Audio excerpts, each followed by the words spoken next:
नगरपालिकेच्या 57 कोटींच्या नळपाणी योजनेच्या कामात ठेकेदाराकडून झालेली दिरंगाई, निकृष्ट दर्जा आणि समन्वयाचा अभाव यावरून उपनगराध्यक्ष ॲडव्होकेट अनिल निरवडेकर, ॲडव्होकेट सिद्धार्थ भांबुरे यांसह सत्ताधारी आणि विरोधी नगरसेवकांनी संताप व्यक्त करत ठेकेदाराच्या कामाची चिरफाड केली। पालकमंत्री नितेश राणे यांनी घेतलेल्या ऑनलाईन बैठकीनंतर जिल्हाधिकारी तृप्ती धोडमिरसे यांनी सोमवारी थेट सावंतवाडी नगरपालिकेत भेट देऊन कामाची प्रत्यक्ष पाहणी केली। उपस्थित लोकप्रतिनिधींनी आपली नाराजी जिल्हाधिकाऱ्यांसमोर व्यक्त केली। पालिकेच्या लोकमान्य टिळक सभागृहात झालेल्या आढावा बैठकीत त्यांनी संबंधित ठेकेदाराला चांगलंच धारेवर धरलंय।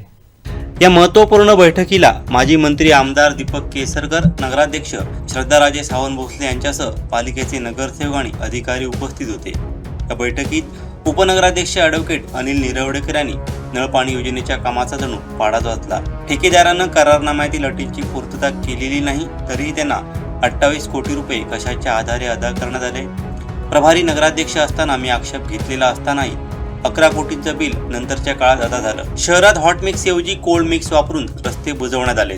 ठेकेदाराचे ऑफिस फक्त नावापुरतेच आहे, कामाचे व्हिडिओ शूटिंगही दाखवण्यात आलं नाही, फॉरेन्सिक लॅब नाही असा घणाघात त्यांनी केला। तसंच काम सुरू झाल्यापासून दैनंदिन कामाचे व्हिडिओ नगरपंचायतला द्यायचे आहेत। मुव्हमेंट रजिस्टर आवश्यक आहे, मात्र यात शंका निर्माण झाल्यानं मुख्याधिकारी यांनी ठेकेदाराला पत्र देत कामाला स्थगिती दिली। यावेळी थर्ड पार्टी ऑडिट रिपोर्ट दक्षता व गुणनियंत्रण सार्वजनिक बांधकाम विभागाकडून मागवला होता। 11 नगरसेवकांच्या सह्या देखील त्यावर असल्याचं त्यांनी स्पष्ट केलं। अद्याप हा रिपोर्ट आपल्याकडे आला नसल्याचं सांगितलं, तर ठेकेदाराला मुदतवाढ देऊ नये अशी मागणी जिल्हाधिकारी यांना केली।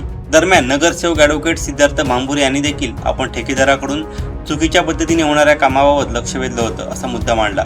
सभापती दीपाली भालेकर, सभापती आनंद नेवगी, सभापती मोहिनी मडगावकर, विरोधी पक्षाचे गटनेते बाबू कुडतरकर, काँग्रेसचे तौकीर शेख आणि उबाटाचे देवेंद्र टेमकर या नगरसेवकांनी कामाच्या निकृष्ट दर्जाबद्दल ठेकेदाराला धारेवर धरलं। यावेळी आमदार दीपक केसरकर यांनी या योजनेच्या कामात संबंधितांकडून काही चुका झाल्याचं सांगत समन्वय साधून काम उत्तम रीतीने करण्याचे निर्देश दिले। जिल्हाधिकारी तृप्ती धोडमिरसे यांनी पाईपलाईनच्या खोदाई कामाची प्रत्यक्ष पाहणी केल्यानंतर बैठकीत ठेकेदार, इंजिनियर आणि पालिका प्रशासन यांच्यात कोणताही समन्वय नसल्याचं स्पष्ट केलं। नगरपालिकेतील लोकप्रतिनिधी आणि जनता कामावर नाराज आहे। उर्वरित काम अटी व शर्तीनुसारच झालं पाहिजे अशा कडक सूचना जिल्हाधिकाऱ्यांनी दिल्या। तसंच थर्ड पार्टी ऑडिट रिपोर्ट पालिकेच्या विशेष बैठकीत मांडून सर्वांना त्यावर सविस्तर कल्पना द्यावी असे निर्देशही त्यांनी मुख्याधिकाऱ्यांना दिले।